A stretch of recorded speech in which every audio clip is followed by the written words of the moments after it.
அந்த பிரம்மாண்டமான மலைகளும் அந்த பனி மேகங்கள் மெதுவா வந்து அந்த மலையை உரசிட்டு போற அழகும் நிஜமாவே சொர்க்கம் மாதிரி இருக்கு.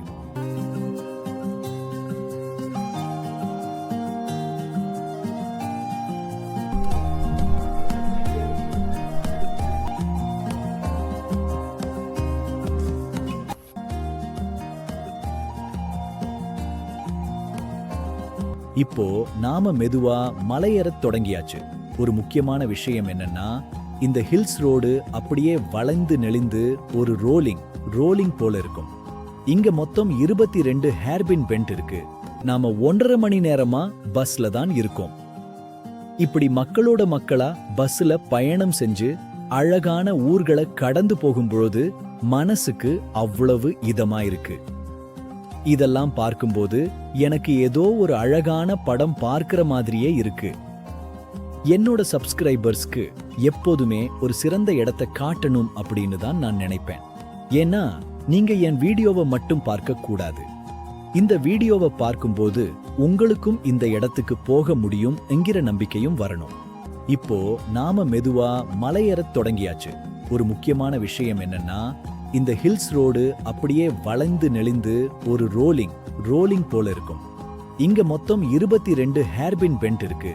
ஆனா நம்ம KSRTC டிரைவர்ஸார் பஸ் ஓட்டுறத பார்த்தா இவ்வளவு பெரிய பஸ்ஸ இவ்வளவு சாதாரணமா ஈஸியா இந்த ரோட்ல ஓட்ட முடியுமான்னு நமக்கு ஆச்சரியமா இருக்கும். நாம இந்த ரோடு வழியா மேல ஏறும்போதே அப்படியே இயற்கையான காடுகளையும் அங்கிருந்து வீசுற அந்த ஜில்லுன்னு இருக்கிற குளிர்ச்சியான காத்தையும் உணர முடியும். மனசுக்கு அவ்வளவு இதமா இருக்கு மக்களே. ஒரு வழியா 2.5 மணி நேர பயணத்துக்கு அப்புறம் பொன்முடி பக்கத்துல இருக்கிற இந்த கம்பி மூடு ஸ்டாப்ல தான் நாம இப்போ இறங்கி இருக்கோம். உங்களுக்கு ஒரு கேள்வி இருக்கும், என்னப்பா பொன்முடிக்கு தானே போறேன்னு சொன்ன, அப்புறம் ஏன் இந்த கம்பி மூடுல இறங்குற அப்படின்னு நீங்க கேக்குறது எனக்கு புரியுது. அதுக்கு காரணம், இங்க ஒரு அழகான வியூ பாயிண்ட் இருக்குங்க. அந்த வியூ பாயிண்ட முதல்ல பார்த்துட்டு அப்புறம் தான் நம்ம பொன்முடி மலை உச்சிக்கு போக போறோம். இந்த உண்மையான சொர்க்கத்தை பாருங்களேன். அந்த நீல நிற வானம், பிரம்மாண்டமான மேற்கு தொடர்ச்சி மலைகள், அப்புறம் இந்த பச்சை பசேல்னு இருக்கிற தைல தோட்டம், இதுக்கு நடுவுல இந்த கான்கிரீட் ரோடு பார்க்கவே ஒரு சொர்க்க பாதை மாதிரி இருக்குல்ல. இந்த இடத்தோட மொத்த அழகே இதோ அங்க தெரியற அந்த ஒற்றை மரம் தான். எவ்வளவு அழகா கம்பீரமா நிக்குதுன்னு பாருங்க.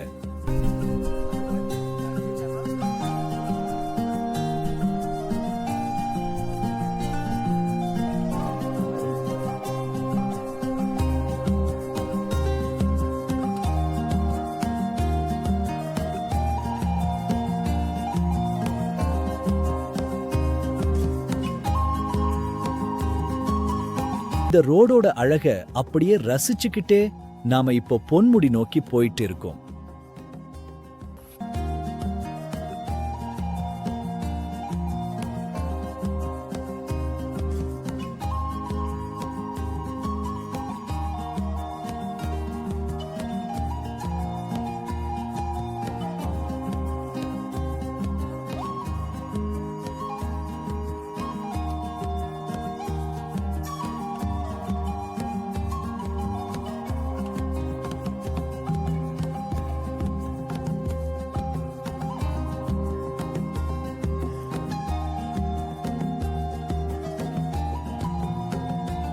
மக்களே, இந்த இடத்தோட அழகை ரசிக்கிறதுக்கு முன்னாடி இதோட சின்ன வரலாற்றையும் தெரிஞ்சுக்கோங்க. பெயர் காரணம், பொன்முடி அப்படின்னா தங்க கிரீடம்னு அர்த்தம். காலையில சூரிய வெளிச்சம் இந்த மலை உச்சி மேல விழும்போது இது அப்படியே தங்கம் மாதிரி ஜொலிக்கும். அதனாலதான் இதுக்கு பொன்முடின்னு பேரு வந்தது. திருவிதாங்கூர் சமஸ்தானம். இந்த மலைப்பகுதி ஒரு காலத்துல திருவிதாங்கூர் மன்னர்களோட கட்டுப்பாட்டுல இருந்தது. அப்போதைய மன்னர்கள் கோடை காலத்துல இளைப்பாறதுக்காக இந்த இடத்த ஒரு சம்மர் ரிசார்ட் மாதிரி பயன்படுத்தினாங்க. ஆங்கிலேயர் காலம். பின்னாடி ஆங்கிலேயர்கள் இந்த மலைப்பாதையை சீரமைச்சு இங்க இருக்கிற தட்பவெப்ப நிலை அவங்களுக்கு பிடிச்சதுனால தேயிலை மற்றும் தைல தோட்டங்களை உருவாக்குனாங்க. மினி ஊட்டிக்கு இணையான குளுமையும் அந்த 22 வளைவுகளும் இருக்கிறதுனால தான் மக்கள் இதை அன்போட திருவனந்தபுரத்தின் மினி ஊட்டின்னு அழைக்கிறாங்க. அன்னம்ஜே மக்களே, இங்கிருந்து இந்த வியூவை பார்க்கும்போது எவ்வளவு அழகா இருக்குன்னு பாருங்களேன். அந்த பிரம்மாண்டமான மலைகளும் அந்த பனி மேகங்கள் மெதுவா வந்து அந்த மலையை உரசிட்டு போற அழகும் நிஜமாவே சொர்க்கம் மாதிரி இருக்கு. அது மட்டும் இல்லைங்க, நாம முன்னாடியே ஒரு ஒற்றை மரம் பார்த்திருப்போம் இல்லையா? அந்த மரத்துக்கு போற அந்த ரோடு தான் இதோ அங்க கீழே சின்னதா ஒரு வெள்ளக்கோடு மாதிரி தெரியுது பாருங்க.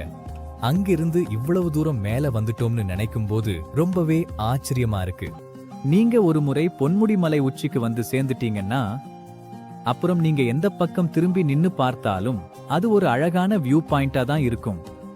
சுத்தி இருக்கிற அந்த பசுமை, மலைகளை தழுவி நிக்கிற மேகங்கள்னு இங்க இருக்கிற ஒவ்வொரு காட்சியும் ஒரு தனி பீல் கொடுக்கும். நான் இத பத்தி அதிகமா சொல்றதை விட நீங்களே இந்த வீடியோல பாருங்க, இந்த இடம் எவ்வளவு அழகா இருக்குன்னு.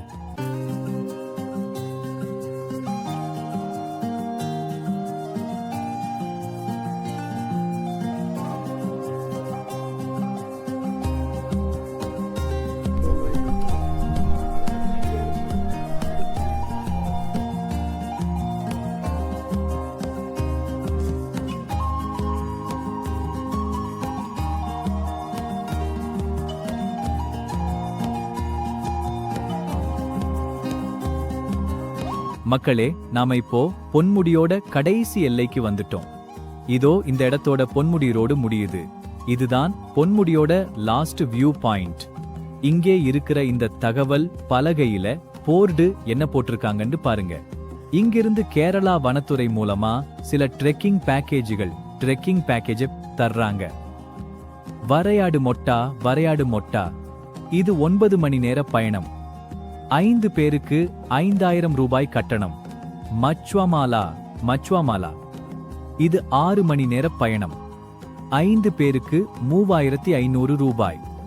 சீதா தீர்த்தம் இது 3 மணி நேர பயணம். இதற்கும் 5 பேருக்கு 3500 ரூபாய் கட்டணம் வாங்குறாங்க. ஒரு வழியா பொன்முடிய முழுமையா சுத்தி பார்த்தாச்சு. மனசுக்கு ரொம்பவே நிறைவா இருக்கு. சரி வாங்க, அப்படியே மெதுவா நம்ம பஸ் ஸ்டாண்ட் நோக்கி போவோம். மக்களே, இந்த ட்ரிப்புக்கான மொத்த பட்ஜெட் எவ்வளவு ஆச்சுங்கிறத இப்போ பார்ப்போம். பயணச் செலவு: மார்த்தாண்டத்திலிருந்து திருவனந்தபுரத்துக்கு ட்ரெயின் டிக்கெட் 10 ரூபாய். அங்கிருந்து பொன்முடிக்கு பஸ் டிக்கெட் 80 ரூபாய். என்ட்ரி மற்றும் உணவு: பொன்முடியோட என்ட்ரி டிக்கெட் விலை 40 ரூபாய். மதியம் சாப்பாட்டுக்கு ஒரு 100 ரூபாய் ஆச்சு. திரும்பும் செலவு: இப்போ பொன்முடிக்கு வர மட்டும் நமக்கு 230 ரூபாய் செலவாகியிருக்கு. நாம ஊருக்கு திரும்பப் போகணும் இல்லையா? அதுக்கு ஒரு 100 ரூபாய் சேர்த்துக்கோங்க. மொத்த பட்ஜெட் ஆக மொத்தம் இந்த ட்ரிப்புக்கு 330 ரூபாய் இருந்தா போதும். நிறைய பேரு பட்ஜெட் போடும்போது போகும் செலவை மட்டும்தான் சொல்லுவாங்க, ஆனா ரிட்டர்ன் செலவை சொல்ல மாட்டாங்க. ஆனா ஒரு உண்மையான பட்ஜெட் வீடியோவுல எல்லா தகவலும் இருக்கணும்னு நான் நினைக்கிறேன். ஏன்னா என் சப்ஸ்கிரைபர்களுக்கு எப்பவும் ஒரு உண்மையான தகவலை கொண்டு போய் சேர்க்கிறதுதான் என் நோக்கம். மக்களே, ஒரு முக்கியமான விஷயம். பொன்முடியிலிருந்து திருவனந்தபுரம் போற பஸ்ஸை நான் மிஸ் பண்ணிட்டேன். இங்க இருக்கிற வியூ பாயிண்ட் எல்லாம் ரசிச்சுட்டு இருந்த கவனத்துல பஸ் போனது எனக்கு தெரியாம போச்சு. வேற வழி இல்லாம ரோடு சைடு நின்னு ரொம்ப நேரம் லிப்ட் கேட்டுட்டு இருந்தேன். ஆனா யாருமே வண்டிய நிப்பாட்டல. 3 days later. அப்புறம்தான் ஒரு நண்பர் எனக்காக வண்டிய நிப்பாட்டினாரு. அவரோட வண்டியில ஏறி நாங்க 2 பேரும் பேசிக்கிட்டே இந்த வழியோட அழகை ரசிச்சுக்கிட்டு வந்தோம். அவர் என்கிட்ட அவ்வளவு அன்பா ஒரு பழைய நண்பர் போல பேசினாரு. இந்த தருணம் வரைக்கும் என்னோட இந்த ஜெர்னி அவ்வளவு ஹாப்பியா அமைஞ்சதுக்கு அவரும் ஒரு முக்கியமான காரணம். நம்ம சேனலை இன்னும் சப்ஸ்கிரைப் பண்ணாம பார்த்துட்டு இருக்கீங்கன்னா கண்டிப்பா சப்ஸ்கிரைப் பண்ணுங்க. உங்களோட சப்போர்ட் தான் என்னை அடுத்தடுத்து பயணிக்க வைக்குது. மீண்டும் அடுத்து ஒரு சூப்பரான வீடியோவுல உங்களை நான் சந்திக்கிறேன். அதுவரைக்கும் நன்றி, வணக்கம்.